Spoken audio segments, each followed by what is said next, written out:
Indie Mogul. Backyard Effects, the internet show where we show you how to spend a little bit of money to get huge effects. Speaking of spending money, today's episode is all about how to make a briefcase full of money.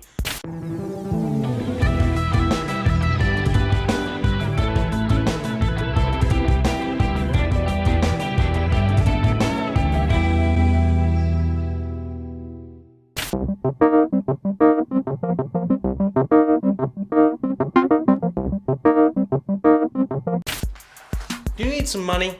I mean a lot of money. Like a briefcase full of money. Yes, you could go to Walmart or Kmart or Target or wherever you want to and buy a board game and get Monopoly money or something like that. But then it's gonna look just like that. It's gonna look like Monopoly money. That's why this is a much better technique than just, skimping out and getting the little cheap stuff. And now to show us how much it's gonna cost is the return of Puppet Zach.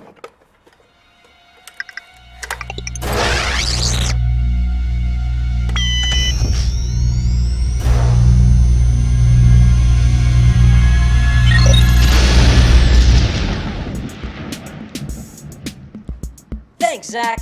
It sucked being dead. I'm not actually building the prop this week.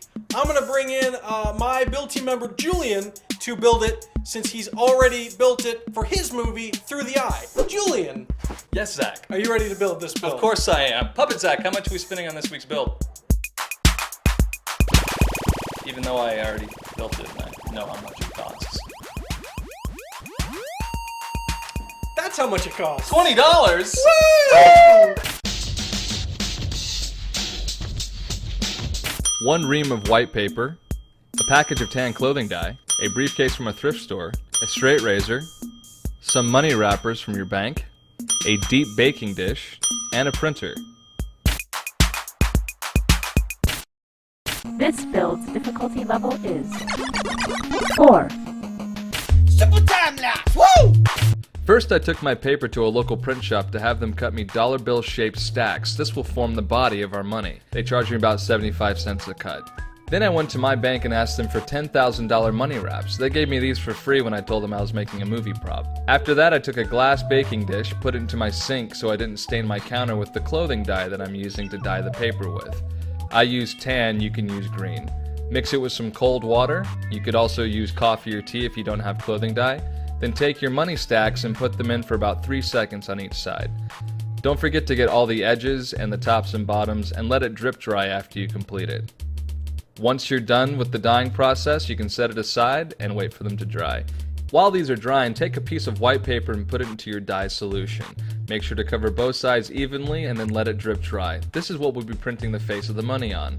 To dry it, I put it into my microwave for about 1 minute and 45 seconds, keeping a close eye on it, or you can let yours sit and dry. Make sure to check your paper often just in case. Mine turned out great. Now we take this over to the printer. To use the template that Julian made for this effect, go to the link below to the blog. From here I hit File, Print, and double check to make sure that Scale to Fit Media wasn't clicked in Photoshop so it didn't missize the dollar. Hit Print and you have the face of your dollar bill. Take it over to your cutting board with your straight edge and your razor and trim it off of your paper and you'll have the first face of your dollar bill. Double check to see if the sides are nice and even and trim it if need be. You can then repeat this step with the backs of the dollar bills. Take your now dried stacks over to your table and put the fronts and the backs onto the stack of money along with the money wrap, and there you have it, one beautiful looking stack of money. Now repeat this 25 times and buy a thrift store briefcase to put it into, and there you have it, one case of prop money. Keep in mind that this is just a prop, and just like weapons and things like that, this can be dangerous for you if you use it in the wrong way. You might not think fake money will be dangerous, but prison is dangerous. Because of the and because of the